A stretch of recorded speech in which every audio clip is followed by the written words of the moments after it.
미국 유타의 한 소프트웨어 스타트업 기업이 포트나이트라는 게임을 하는 것이 사무실에 도움이 될 수 있다는 사실을 발견했습니다. 쿼츠에 따르면 포디움의 공동 창업자이자 CEO인 에릭 레시는 종종 아이들을 잠재우고 나서 혹은 공항 라운지에서 기다릴 때 직원들과 함께 아이패드로 포트나이트 게임을 한다고 합니다. 레시는 쿼츠 측에 이는 스트레스를 날려버리기에 좋은 방법이며 반면 동시에 이는 사무실에서도 게임을 하면 직원들 간의 유대와 협동을 더욱 강하게 하는 데 도움이 된다고 전했습니다. 쿼츠에 따르면 포디움사에서 약 480명의 직원들이 일하고 있으며 1,000억 원 가까이 벌어들였다고 합니다. 3만 개 이상의 지역 사업체들이 포디움사의 도구를 이용해 고객들의 피드백과 온라인 리뷰에 대한 보다 개인적인 통찰력을 얻는다고 합니다. 포트나이트로 직원들은 사무실을 떠나지 않고서도 동료들과 유대 관계를 강화할 수 있습니다. 여러분들의 휴대폰이나 태블릿과 같은 휴대폰 기기로 게임을 할 수 있기 때문에 동료들은 언제든 어디에서든지 게임을 할 수 있습니다. 이는 점심시간 회의 후 등 스트레스를 해소하는 데 도움이 될 수도 있을 겁니다. 팀워크를 요하는 비디오 게임은 사무실 생산성을 높여준다는 연구 결과들도 있습니다. 브링햄 영 대학에서 나온 한 최근 연구는 새로 형성된 팀이 45분 게임을 함께한 이후 생산성이 20% 올랐다고 밝혔습니다. 그러니 뺄 게 뭐 있겠어요. 여튼 사람들 포트나이트 하는 거 좋아하잖아요. 최근 네티즌들이 12살 난 나빌라라는 어린이의 모습이 담긴 영상에 대해서 이야기하고 있는데요. 이 어린이는 신발 때문에 친구들에게 놀림을 받았습니다. 이 아이는 영상 속 다른 아이 3명이 자신의 신발을 짓밟자 분노와 슬픔이 뒤섞인 표정을 합니다. 영상 속에서 이 세 아이들은 부모님이 돈을 내서 그녀의 신발을 사준 게 틀림없다고 말합니다. 그러나 나빌라는 울면서 쓰레기를 줍는 일을 해서 자신의 힘으로 직접 샀다고 설명했습니다. 그녀는 또한 어머니와 아버지가 그녀를 떠났다고 말했습니다.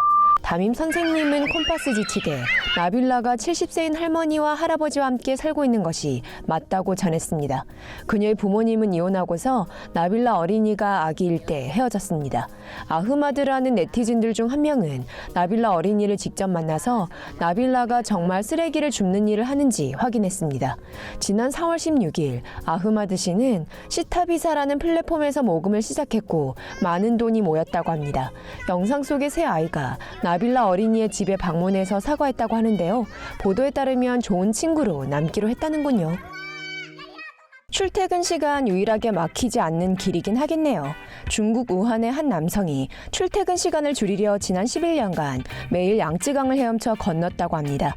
차이나 뉴스에 따르면 53세인 주 비우 씨는 다른 사람들처럼 열차로 통근을 하면 1시간이나 걸렸다고 합니다. 주 씨에게 시간은 돈이었던 터라 그는 양쯔강 약 2km를 헤엄쳐 건넜습니다. 그러면 30분은 아낄 수 있었죠. 그는 현재 시장 매니저로 일하고 있는데요. 출근하기 위해 새벽 7시에 칼같이 준비합니다. 옷과 신발을 방수 가방에 넣는데요. 이 가방을 부풀리면 둥둥 뜨는 튜브가 됩니다. 주 씨는 지난 1999년 제2형 당뇨병을 선고받았는데요. 이후 건강을 유지하려 2008년 수영을 시작했습니다. 매일 수영을 함으로써 그는 몸무게를 줄일 수 있었고 혈당 수치도 보통으로 내려갔습니다. 그는 이렇게 오늘도 양쯔강을 건너 출근한다고 합니다. 뚱해 보이시는 이분, 무슨 똑똑한 일을 벌이신 건가요? 무슨 천재적인 일이 있었던 것인지 함께 보실까요? 미국 아이오와 출신의 소셜미디어 인플루언서가 누군가의 도메인 이름을 훔치겠다는 무모한 계획으로 2년간을 보냈습니다. 아이오와의 미국 검찰이 발표한 성명서에 따르면 로시 로라시오 아담스 씨가 지난 4월 강제 위협 및 폭력으로 회사 경영을 방해한 음모를 꾸민 혐의를 받았습니다. 성명서에 따르면 26세인 아담스 씨는 소셜미디어 회사인 스테이트 스냅스를 창립했으며 한때 소셜미디어 웹사이트들에서 100만 명이 넘는 팔로워들을 보유하기도 했죠. ABC 뉴스에 따르면 이 웹사이트들에서는 똑똑하게 행동하거나 술을 마시고 훌러덩 벗어 제끼거나 종종 스테이트 스냅스를 위해 하세요 라는 태그를 다는 젊은이들의 사진이나 영상을 볼 수 있다고 합니다. 이 성명서에는 아담스 씨가 이 인터넷 도메인인 doitforstate.com을 구매하려고 했다. 누군가가 이미 이 웹사이트를 godaddy.com에다 등록을 해놓았다는 사실을 알게 되었습니다. 지난 2015년에서 17년에 걸쳐 도메인을 사겠다고 했지만 이 웹사이트의 주인이 아담스 씨의 이러한 제의를 몇 번이고 거절하자 아담스 씨는 콘서트 홍보를 위해 이용하던 도메인 주인의 친구들 중 한 명에게 총 이모티콘을 보냈습니다. 소셜미디어 인플루언서인 그는 사촌에게 시켜서 아담스 씨에게 도메인을 넘기도록 총을 도메인 주인에게 겨누겠다는 끔찍한 계획을 생각해냈죠. 그러나 사촌이 결국에는 자신의 가슴팍에다 발사하게 되면서 계획이 실패로 돌아가게 되었습니다. 그의 사촌은 지난 2018년 6월 20년형을 받았습니다. 아담스 씨는 현재 형을 살고 있는 중이며 20년을 다 채워야 할 것으로 보입니다. 또한 벌금으로 한화 약 2억 5천만 원을 내야 하며 복역을 마친 이후 3년간 보호관찰을 받아야 한다고 합니다. 그럼 제안 하나 해볼까요? doitforstate.com의 영어 for를 숫자 4로 고치면 어떨까요? 이렇게 쉽게 해결되는 걸 왜 총까지 들이대고 난리였을까요? 중국 북부에서 촬영된 한 결혼식 현장 영상을 보시면 한 남성이 신부 들러리의 옷을 입고 있습니다. 이 재미난 영상은 화제가 되었는데요. 비타임닷컴에 따르면 이 결혼식은 중국 허베이성 청더 지방에서 열렸다고 합니다. 일부 사람들은 드레스를 입고 있는 이 남성이 알고 보니 바이라는 성을 가진 신랑의 친한 친구였다고 전했습니다.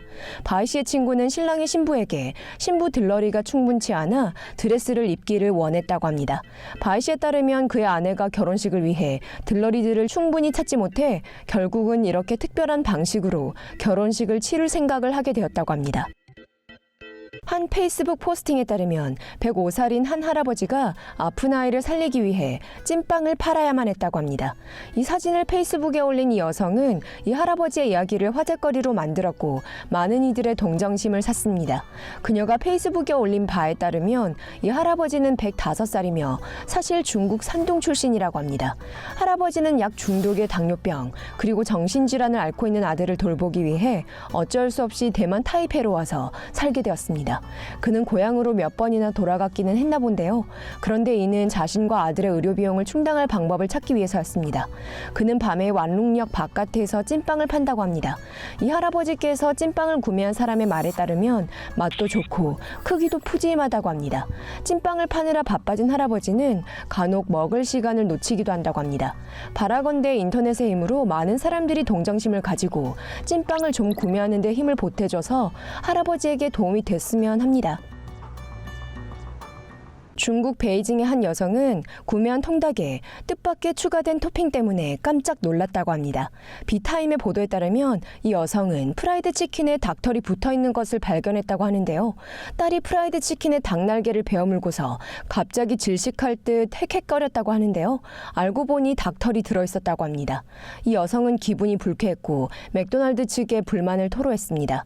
맥도날드는 이후 그녀가 구매한 프라이드 치킨 가격의 10배를 보상하겠다고 제안했으며 거기에다 한화 약 50만 원어치의 쿠폰을 주겠다고 했다고 상하이 이스트는 보도했습니다. 그러나 이 여성은 이 제안을 거절했으며 지역 식약청에 이번 사건을 신고하기로 했습니다. 반면 맥도날드는 웨이보를 통해 공식적으로 사과의 말을 전했으며 이 문제를 추가로 조사를 하겠다고 발표했습니다.